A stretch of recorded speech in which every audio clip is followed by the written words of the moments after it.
Hi, if you enjoy the Law Enforcement Today podcast, do me a big favor, tell a friend, and if you're able, if you got a few moments, leave an honest review and rating. But most importantly, tell a friend or two or three. Welcome to the Law Enforcement Today radio show. I'm your host. My name's John J. Wiley. In addition to being a radio broadcaster, I'm a retired police sergeant. For the latest news articles and much more, check out our website, letradioshow.com.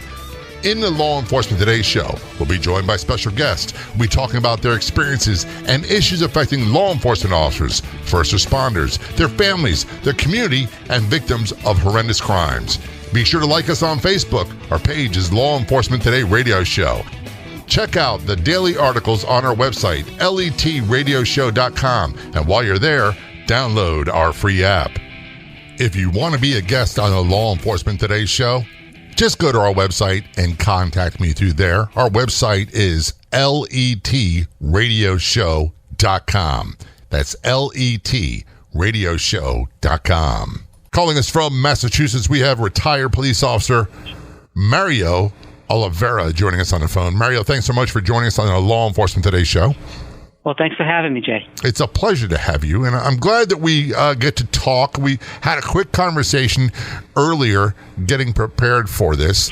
You told me a little bit about your story, and you told me about a great organization that you've co-founded. Let's talk about this organization first, what it is and what it does. Absolutely. So I co-founded this organization with my partner, Robert DiNapoli, who's a retired police officer from Woburn, Massachusetts, who was also shot and nearly killed in the line of duty. And what was unique about Bob is he went through the same unnecessary emotional trauma that I did in the process of retirement after being shot and nearly killed. And we were our sounding board for one another. But moreover, we came up with a plan to try to make positive change in law enforcement. And our plan was to create an easier pathway for critically injured officers to retire without the politics getting involved and getting in the way for an officer to retire and receive their pensions. And believe it or not, a lot of people don't understand this. The news media always says, like in the case of your shooting or others, the officer will survive. And they don't talk about what happens afterwards. They don't talk about how their lives are changed or impacted. And they certainly don't talk about the hell they get put through with trying to retire. And it's not just a Massachusetts thing. It's a United States thing. All across the United States, these officers are brutalized by their departments, their jurisdictions, and workers' compensation. That's correct. And what's interesting is, when an officer dies in the line of duty, there are benefits that are afforded to their family, and rightfully so. Rightfully so. And to be quite honest with you, you can't put a price on a human being's life. No. You can't. But what's weird is, you have benefits afforded to your family when you die. But when you survive, more often than not, you're taking a pay cut, and then they tell you can't earn more than a certain amount of money, so you get kicked in the rear end a second time. Mm-hmm. You essentially get punished for surviving. Financially and emotionally, and the families suffer. That's right. It's not just our law enforcement officers and our first responders that suffer. And by the way, it's not just police officers they do this to. It's our firefighters, our EMTs, corrections officers. They do it to all of them. Yeah, the very people that they depend on each and every day, 24 hours a day, 365 days a year. The folks that are not at home or not sitting at the Thanksgiving table or at home when their children open up Christmas gifts at Christmas, they're out protecting these very people who are supposed to be providing, laws and benefits to protect us when we need it most. Right. And we're asking them, people like you and me and Bob and others, to handle the parts of society that no one really wants to acknowledge exists. The really ugly side, the very violent side of our society, which is prevalent. Agreed. It's not just, it's not everybody. It's not a huge percentage of people, but that small percentage is the ones that create so much havoc for our communities and our first responders. So let's talk again. The name of your organization, and where can people get more information about it? They can go to our website. It's VIPO911 VIPO911.org, VIPO911.org, and VIPO stands for Violently Injured Police Officers. And right now, I went to your website. I know a lot of the people are on there. I have not met your partner, Bob, yet. I hope to meet him soon. I've had conversations with Jesse Hartnett from Philadelphia Police Department. I hope to have him on the show sometime in the future. We had an interview with Norwalk, Connecticut Officer Phil Rozelle's wife, Debbie, talking about what happened to them and what's still going on with them. And there's some great people that you have as part of the organization. I mean, some real all-stars. Yeah, and these are folks that Bob and I are trying to help every day. As a matter of fact, I was just on the phone with Debbie Rozelle about a half hour ago, thinking some strategy, how we're going to approaching her chief and the mayor of the Norwalk, Connecticut, to see how they can best help Debbie and her family and her husband, especially. And it's not something they seem to be wanting to do voluntarily. I'll say this. If you heard the interview with Debbie Rozelle, if you didn't, one of the things she talks about, and I don't want to go into a lot of details about it, but she talks about they held a fundraiser charity get-together for Phil. He was shot in the line of duty accidentally while at work by a supervisor. And the chief of police didn't even show up for the fundraiser. Had it been a line of duty funeral, I guarantee you the chief would be there, the mayor would be there, all the city council people. None of them showed up. That's embarrassing. It is embarrassing, and that's the sad state of what really happens for our law enforcement officers and their families. And I'm glad you have VIPO. I'm glad you have your organization. Again, what is the website? It's VIPO911.org, VIPO911.org. Now, how long were you a police officer? So I was a police officer for almost 17 years. I had been assigned I was a detective at the time of the shooting. I'd been a detective for 10 years, my last 10 years of my police career, and assigned as a federal task force officer with the ATF in Boston. How would you describe what you thought of being a police officer? Did you like it? Did you love it? Were you passionate about it? I ate, slept, and drank being a cop. I loved being a police officer.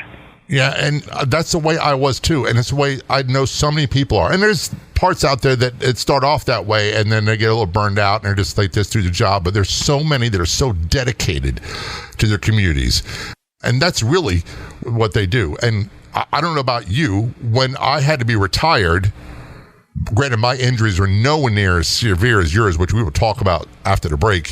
When I had to be retired, it was a huge loss for me. It's a loss of identity, not just a loss of your capability, your physical capabilities and your mental state of mind. You also lose your identity. Being a cop is not just a job. To most of us who really love what we do, that becomes who we are. Yeah. It's a vocation. I tell people, and a lot of people don't believe it, I went to a high school seminary, I thought very, very strongly and long for about being a priest, and then decided that celibacy was not for me. And then the next thing was, well, then I want to do something to work with people, to help people, and I wanted to be a police officer. And it was the same kind of calling. Without the religious aspect, it was a vocation. I agree. When we come back, we're going to be talking about the night and the incident that Mario was shot and injured and how it changed his life, both physically and mentally. You're listening to Law Enforcement Today Show. We're going to take a short break. We'll be right back.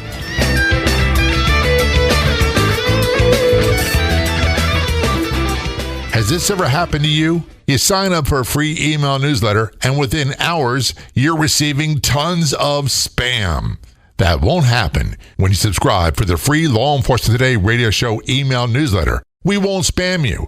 No more than 2 emails a week. I promise. All subscribers are automatically entered in all future contests. Sign up at letradioshow.com. Scroll down to the sign up area. That's letradioshow.com. And if you're on the Clubhouse drop-in audio chat app, be sure to look for me and follow me. My name's John, the letter J, Wiley, W-I-L-E-Y. You can also search for @LET Radio Show. That's John J.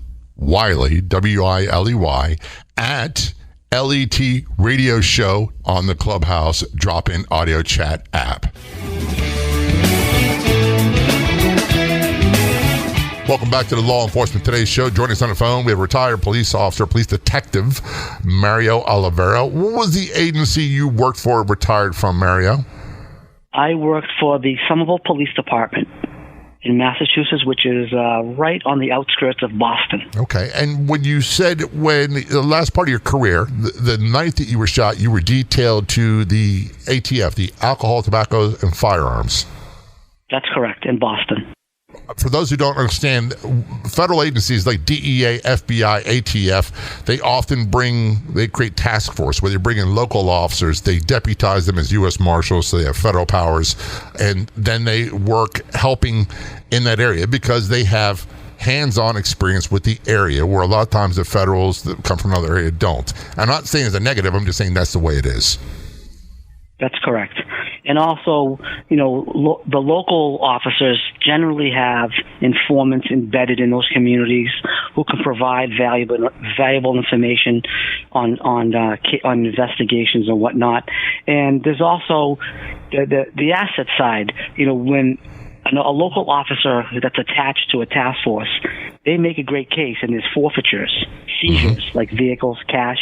The agency that the officer comes from will benefit from some of those seizures. They can get some funding. Yeah, I do know about that. I was detailed at DEA when I was in Baltimore, and was deputized U.S. Marshal for about a year and a half before getting promoted. And it's kind of a prestigious thing for a local officer as well. It's kind of being recognized as really knowing your job and being good at what you do. Correct.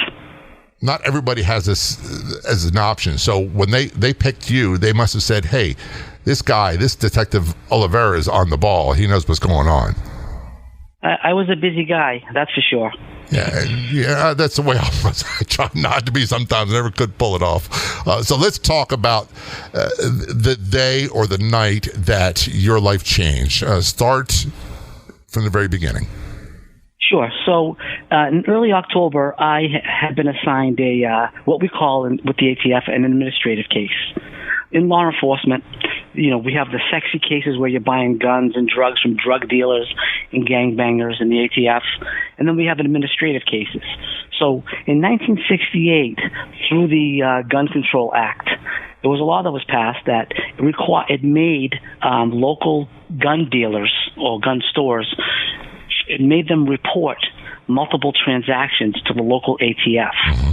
So in Massachusetts, actually all over the country, if someone buys more than 2 firearms within a span of 5 days, that store owner or the store is required to report those transactions to the local ATF. And that doesn't mean that all of them are shady or criminal. No. But some of them are. And it's a great indicator that it might be illegal activity. That's right. It's just the checks and balances of the game. And it's up to us to go out. And my job generally is just to go knock on that person's door, introduce myself as an ATF agent, and say, hey, you recently purchased several firearms from ABC Gun Store. May I see the firearms? And may I see the paperwork? And once the paperwork's in order and the guns are properly stored like they should be, no problems. Okay. I leave. I write a little affidavit, a little paragraph that went in, checked everything, checked out okay, and the case is closed. Well, that obviously wasn't the case on this one particular day because you wound up being shot. Right. So it didn't happen in one day. So what happened was I learned about this young man who was from my own city who had purchased 10 firearms in the span of 8 days. And right away I said, geez, what is this kid up to? And I dug a little deeper, and I went into my own police database for my department, and I remembered that I had arrested this kid 3 years prior for a gun charge on an armed robbery with a sawed-off shotgun. Well, that's a big red flag. Yeah, so now the red flags are sticking up like you wouldn't believe, and I'm thinking, how is this kid buying guns in another state when he has gun charges on his border probations check, on his BOP, on his criminal history? How is this possible? And through my investigation, I learned that this young man had friended somebody on Facebook and paid him $500 to put his name on a lease on a residence in New Hampshire. And in the state of New Hampshire, the gun laws are different. Mm-hmm. You just have to walk in with a license and show that you're a resident of that state, and you can buy firearms. Even still today. And that's exactly what this kid did. Was he paid this other kid that he met on Facebook, on social media, and said, "Hey, put my name on your lease to show that I live here," which he really didn't. And on October 8th, he went in to the RMV and obtained a newly acquired driver's license. And within 40 minutes of getting that new license, he walked into ABC Gun Store and purchased 2 firearms. And then he repeated this process every other day that week and got 10 guns. Now, before we go further, I want people to understand one thing, and I can't speak for you, but I can say that majority of law enforcement officers that I know of are very pro Second Amendment. And we're not talking about being anti-gun here. We're talking about anti-criminals with guns. That's the problem. I just want to get the clarification out, because right now someone's going, hey, you know what happens, and people love to jump to conclusions, and that's not what we're talking about here. No, not at all. This is a person who's committed crimes in the past, was arrested for it, not ultimately convicted, but arrested for it. And how is he able to purchase firearms in another state, and why? And why is he doing it in another state? So I called this young man up, and using a ruse, and for those of you that are non-law enforcement, a ruse is a tack that police officers use, that we'll try to convince someone to come and meet us at the police station or a location under the auspices of, something fake, but you really want to talk to them about a case that you don't really want to, give up too much information. So you trick them into meeting you. Right, and that's totally legal. But that's another thing too. People get all up in arms about. It's called reasonable subterfuge. That's the legal term that the Supreme Court has given us. That I didn't tell someone, hey, right away, look, I want to talk to you about a murder. Right. You and I both know that as law enforcement officers, you don't come right out and show your cards right up front. You just don't do that. That would be stupid. Right. So you trick the guy into talking to you. Yeah, so he agreed to meet with me at the police station, and then the following day he came in voluntarily on his own, and he's a young kid, 21 years old, and to be honest with you, I felt bad for him. I really did. And I sat him down along with my partner, and we, chatted a little bit, and I asked him for his license, and he gave me his New Hampshire driver's license that I knew he just acquired. But all the while, he had a active Massachusetts driver's license, which is illegal. Okay. You cannot hold 2 active driver's licenses from dual states. That's illegal. Now, this guy had no idea that you knew what was up at that point. No, not at that point. After photographing both licenses, I came back into the interview room. I looked at my partner, and we gave each other the old nod and said, you know what, it's time to just lay down the hammer. We are talking with retired police detective Mario Oliveira, shot in the line of duty, catastrophically injured. Thank goodness he recovered and is with us today to tell us his story. Listen, Law Enforcement Today. We'll take a short break. We'll be right back. The place to be online is our Facebook page. Do a search on Facebook for Law Enforcement Today Radio Show. You'll get access to unique news articles, editorials, and so much more. That's Law Enforcement Today Radio Show on Facebook. Miss an episode of Law Enforcement Today? You don't have to anymore, because now you can listen to it on Podopolo, the free new app that makes listening anytime, anywhere so easy.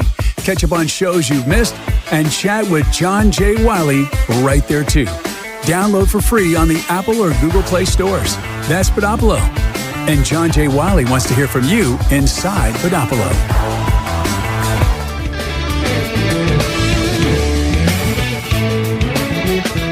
Back to our conversation with retired police detective Mario Oliveira. Mario is a retired police detective, and you can find out why he's retired in just a few moments. We're talking about your detail to the ATF.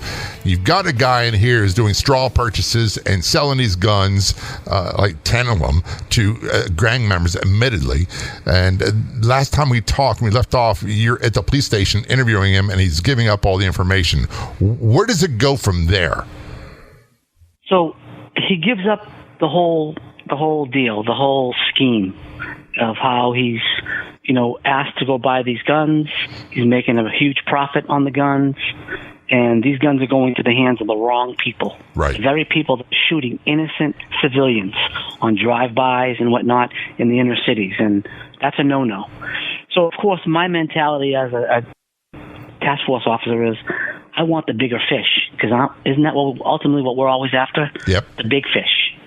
So I'm thinking, if I can parlay this kid into working for me and can get me into this gang, that's a huge win for the ATF and for me personally as a local detective. So I give him the offer of a lifetime.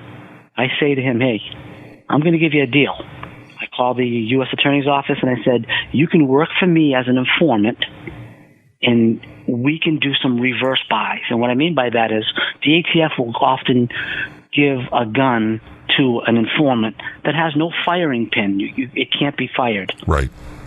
And then we'll swoop in once the deal is consummated and get that target. So that's what I offered him. I said, hey, we're going to go tomorrow. You're going to meet us here. We're going to give you a couple of guns to call this, and you're going to call this gang member and sell him these guns that are ours. And then we'll swoop in and take those guys out, and then we'll repeat this process until we get everybody in the gang under arrest. Did he take that offer? I mean, did it something he wanted to do? He didn't want to do it initially. He balked at it. He said he wasn't a snitch. He's from Somerville. That's not how he rolls. Yeah, I've heard that forever. And then they turn around when they've got the big hammer over them to do what they're supposed to do. So they all say that. When he found out that he was going to do over 20 years in federal prison, he had a change of heart. Yeah, in federal prison, by the way, that's no probation, no parole. If you get sentenced to 20, you do 20. That's exactly right. Not like state laws, not like state courts and state prisons. There, you do every day that you're supposed to do. That's right. So we had arranged. He had agreed. We had arranged to meet at my department the following day, where we were going to do this big reverse operation. Uh-huh. ATF was going to provide this individual with 2 firearms that he was going to sell to the gang members. We were going to tell him to pick a certain location where we were all going to be there waiting. And when the deal was consummated, we were going to swoop in and make these arrests. Gotcha. Well, that's pretty standard. The next day came, and my supposed CI, this kid, who I gave a great opportunity to, never showed up. Mm-hmm. He blew me off. So that prompted my supervisor to order me to get arrest warrants in federal court. He failed to comply. We gave him an opportunity of a lifetime. Now he's going to prison. So later on that night, after everybody went home, I received a call from an unknown number, and it was that individual.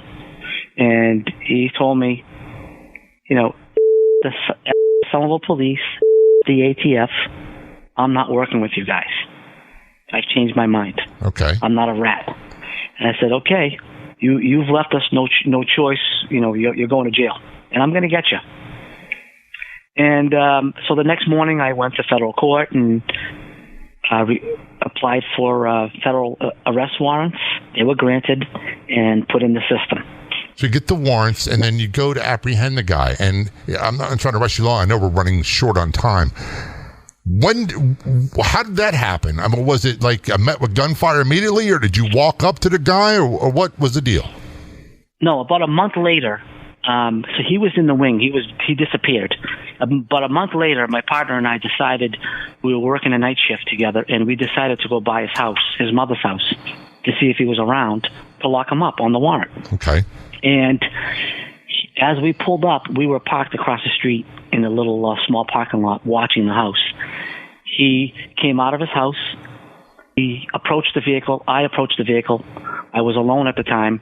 My partner was going to come up the street the wrong way with his unmarked vehicle and box him in. It was election night in the city, so we had to really be careful how we were going to effect this arrest. Mm-hmm. Because we don't want this kid taking off and running innocent people over. So I made it to the front door, his driver's door. He was already in the front driver's seat, started his car. I opened the door. I grabbed him by his neck, had a gun to his head, and I'm giving him commands. I had my badge outside of my sweatshirt, He knew who I was. He had met with me. And I was ordering him out of the car and to shut the car off. He was yelling at me, telling me to shoot him. Shoot me, effing shoot me. He was screaming at me, just shoot me, shoot me. And of course, I'm hesitant a little bit because I don't see a gun. It's dark out. And I paused for that split second. And at that moment, I heard my sergeant screaming my name. And I looked over the roof of his vehicle to see where my sergeant was. And when I looked back down into the vehicle, I just saw flashes, and I heard boom, boom, boom, boom, boom. He had shot me at point blank range 6 times. That quick? In my chest and stomach. That fast. Split second. And what caliber weapon was this he shot you with? A 40 cal. So you got shot 6 times in the upper torso with a 40 caliber. That's right. No vest. No vest. Less than 2 feet away. Brother, it is an absolute miracle that you are alive to talk about it. And I know there's a lot more to go in, but when you were shot, it had to be in. Look, I don't know what to tell you, because I've fortunately never been shot. When you were shot, you noticed a gunfire. Did you immediately lose consciousness? No, I never lost consciousness. I fell on my butt. I was trying to compose myself to figure out what to do next. Do I run for cover? Do I shoot back? What do I do? But everything was in slow motion and echoing, and all I heard was gunshot after gunshot. Pop, pop, pop, pop, pop, pop, pop, pop, pop, pop. There were approximately 62 rounds shot during this gunfight. So he was shooting at your other backup officers as well, not just you. No, I don't know if he may have fired them. I'm not sure. He was in the car. My backup officers were shooting in 3 different directions into the vehicle. We had a lieutenant that was running up, shooting through the front windshield. That sergeant that I said was calling my name, he was shooting at the bad guy from the sidewalk through the passenger window. And my partner from the ATF had retreated and went to the back of the car, was shooting through the back windshield at him. So he was getting shot at 3 different directions. And I was right within 5 feet of the driver's door. And my partner had the sense, because he's a combat vet, and he had left his post and dragged me across the street and left me under a parked car. So I was out of the line of fire.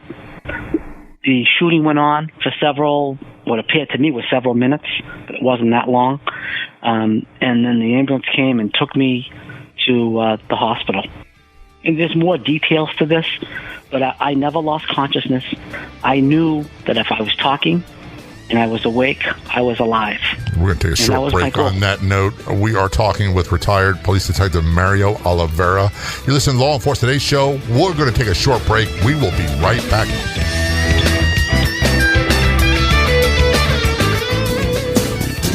One of the most frequent questions we see is, where can I find great podcasts?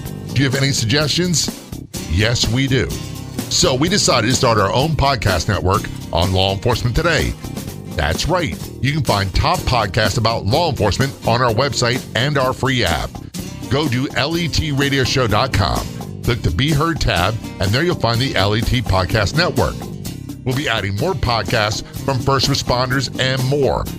Again, to find the Law Enforcement Today Podcast Network, go to letradioshow.com and click on the Be Heard in our menu, or download our free app today at letradioshow.com. Back to our conversation with retired Police Detective Mario Oliveira. I'm so grateful that you survived, and I'm so grateful that you're taking time to tell us about the night that you were shot 6 times, virtually point blank, no vest, which I don't even want to cover that. That's a discussion that could occupy 40 minutes in and of itself. And it was 6 times with a 40 caliber pistol. Those are massive injuries. And the fact that you are alive is a testament to somebody up above and the medical personnel that took care of you. How bad shape were you in when they got you to the hospital? Well, I was, if I can send you videos of the doctor, they said I was dying. I had lost so much blood. But luckily for me, the hospital was only like a 10-minute ride. And I have to credit the state police for doing a great job. But I was told they were pushing vehicles out of the way with their push bars. So for those of you out there who always critique why do cops have those push bars on the bumpers, there's a reason for that. And they came in awfully handy that night. They were pushing vehicles out of the way at intersections to get my ambulance, the paramedics, through to the hospital. And that was part of the reason why you're alive. That's right. The doctor said you were in danger of dying. Did you actually come close, or did you pass away during the treatment? I was told by my surgeon and other doctors that I had died on them twice. The first time was en route to the operating room, from the emergency room to the operating room, and then when they put me on the operating table to operate on me, my heart had stopped again for they said a little over 2 minutes. Obviously, when your heart stopped, you weren't dead. Conscious, but were you conscious prior to that, or were you unconscious? No, I was conscious because I told them about a nurse that I had met in the ER that was talking to me and comforting me. This nurse was talking to me and comforting me. And I was able to tell them about this conversation that I had with this nurse, who I later found out never existed. She was never there. And I was able to tell the doctor certain things that happened on our trip from the ER to the OR that I shouldn't have known because my heart wasn't beating. It had stopped. They were giving me chest compressions. I don't know how or why, but that's what I remember, and that's what I was told them, and I was told I was very accurate. I was 100% on point, but the doctors couldn't believe that I was able to tell them that. Is there any explanation anybody had for this vision of this nurse comforting you that didn't exist? No, I later found out when I brought this nurse up was the day that I woke up a day and a half later in the ICU.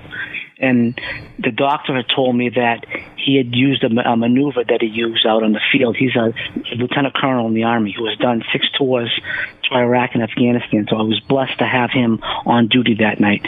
His name is Dr. David King, and he's my hero. He told me that because I had died on the table, he had cut my diaphragm rather than splitting my breastbone. He had cut a hole in my diaphragm and reached in with his own hand and squeezed my heart and got it pumping again. I really don't know what to say about that, brother, because it just, anybody who's done police work for a period of time is going to see some of these emergency trauma surgeries that are done in the emergency room, because you've got to be there in case there's a dying declaration made, and they're horrific to see.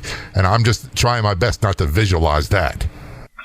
Yeah, so as he's telling me this procedure, this maneuver, that's the word that he used, a maneuver that he made, a last-ditch effort to save me. Of course, I'm crying. I can't believe I'm hearing this. My parents are crying, and my wife is crying. They're all at my bedside when I first woke up. And I have a feeding tube in my nose and whatnot, and I'm thanking him. And that's when I said, listen, there was a nurse here that night that comforted me.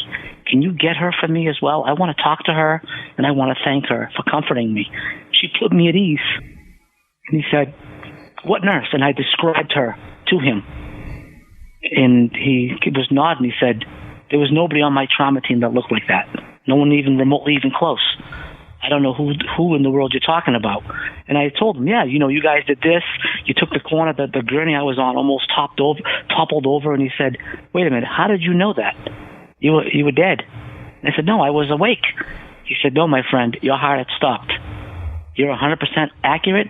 I don't know how you know this, but you're right. So I puzzled everybody in the room.